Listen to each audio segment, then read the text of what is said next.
A wooden scoop sinks into your sack of grain. When it rises, it is full, and that portion is not coming home. The man holding the scoop is the miller, but the mill belongs to the Lord.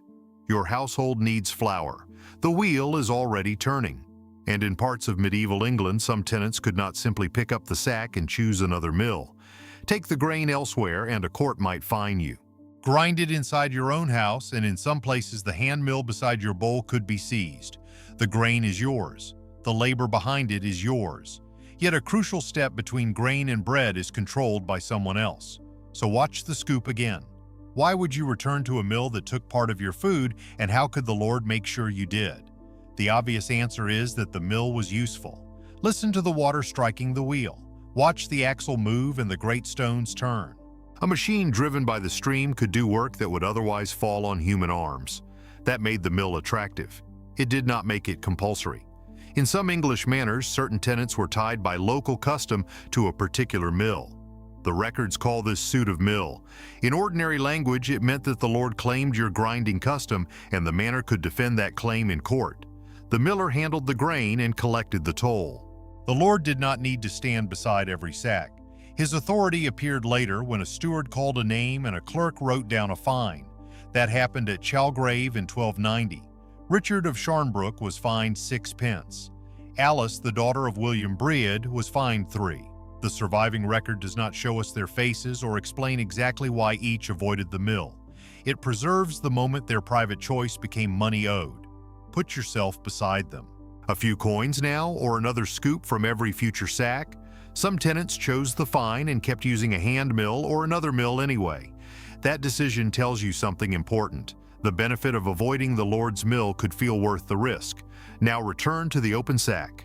The miller's payment was often taken in kind. Grain went in, the scoop came out, and only what remained moved toward the grinding stones. The toll had a name, multure, but the household experienced it as missing food. Do not picture a legal term. Picture a bowl on a table.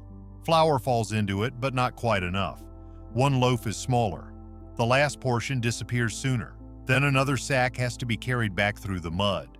For the mill, one scoop from one family was small. Add the households of a manor, harvest after harvest, and those scoops became dependable income. That is why the alternative inside the house mattered. Place a hand mill on the floor. Grain drops through the hole in the upper stone. One hand feeds it while another pushes the handle in a circle. Stone grinds against stone. Flour dust coats the fingers. The movement continues only while somebody keeps pushing. The watermill saved that labor. The hand mill saved the toll. The records rarely tell us whose arms did this in each house. Domestic milling was often associated with women's work, but the evidence is too uneven to turn every grinder into the same person. What it does show is the cost moving, from grain in the miller's scoop into shoulders, wrists, and hours inside the home. Neither choice was painless. One cost grain, the other cost time and strength. But where the Lord enforced suit of mill, choosing the harder method could also challenge his income. Now imagine several doors closing at once. In one house, the stone turns beside the hearth. In another, grain is carried to a neighboring mill. At the Lord's mill, fewer sacks arrive. The wheel keeps moving, but the line outside grows shorter. A small domestic tool has become a threat. At St Albans, that threat produced a conflict that lasted for generations. The abbey controlled the town's courts and claimed payment through its mills, while many inhabitants had hand mills of their own. In 1274, the abbey confiscated hand mills used in defiance of its rights. Townspeople challenged the seizure at Westminster and lost. See the scene from inside a house. The flour-covered stone is lifted from the floor. The handle stops. A family still has grain, but the tool that could process it is carried through the doorway. The loss was not symbolic. Querns could be valuable household property, comparable in surviving records to useful cooking equipment or bedding. Taking one removed an object, future labor, and a little independence at the same time. But confiscation did not end the argument. In 1324, townspeople attacked the abbey and broke into its treasury, removing documents that supported the abbot's authority. 3 years later, rioting returned. The abbey was besieged for 10 days before the Hartford militia restored order. The demands were not only about flour. People wanted pasture, fishing rights, local control of smaller court cases, and the right to use hand mills. The king supported several of their demands, but not that one.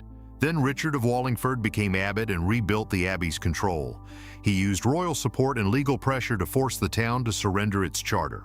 The hand mills still treated as illegal were broken apart and set into the floor of his parlor. Pause at that doorway. Beneath the abbot's feet were pieces of stones that once turned inside ordinary homes. They no longer made flour. They had become part of the building from which the town was controlled. It was a victory turned into architecture, and the townspeople remembered exactly where the stones were. In June 1381, revolt spread across England, and St Albans used the moment to reopen its older fight. William Grindecobbe led a local group to London. The townspeople demanded wider liberties, including the right to build hand mills and use them wherever they wished. Follow the crowd back through the abbey gates. Old documents are dragged into the marketplace. Boundaries around woods and common land are pulled down. Then people enter the cloister and lift the broken millstones from the paving. The stones are carried out to the commons and smashed again. That is the visual heart of the story.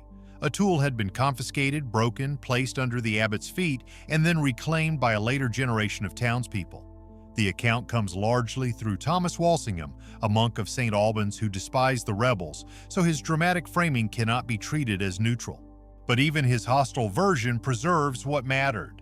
The milling stones had become a public symbol of who controlled the town. For a short time, the abbot allowed hand mills outside the monastery and accepted other freedoms. Picture the immediate change. Doors open, handles turning without being hidden, grain staying inside the household. After generations of conflict, a small stone could move in public again. The victory did not last. When the crown moved to restore order, Grindecobbe was arrested. In July, he was among 15 men drawn and hanged. The hand mill had begun as a household tool, but the fight around it had become part of a struggle over courts, land, labor, and civic freedom. Now step away from St Albans and look at the wider picture. Not every medieval tenant was forced to use a lord's mill. Suit of mill was a privilege claimed in particular places, and hand mills continued to turn freely in other regions. The lord's control was never one identical system covering all medieval Europe. But where the obligation was enforced, its power came from something uncomfortable. The mill really was useful. The wheel spared your arms. The stones worked faster. The sack could become flour while water carried the strain. You might resent the toll and still feel relief when the grain left your shoulder. That was the trap. The Lord did not create your need for bread. He controlled one of the best ways to meet it, then tied access to payment and obedience. Return one last time to the scoop. It is only a piece of wood filled with grain, but behind it stand the mill, the court, the fine, the confiscated stone, and the men who died in the wider struggle around that authority. The grain was yours. The work was yours. Yet where suit of mill applied, the crucial passage from grain to flour could belong to the Lord. The wheel turned water into power, grain into flour, and dependence into income.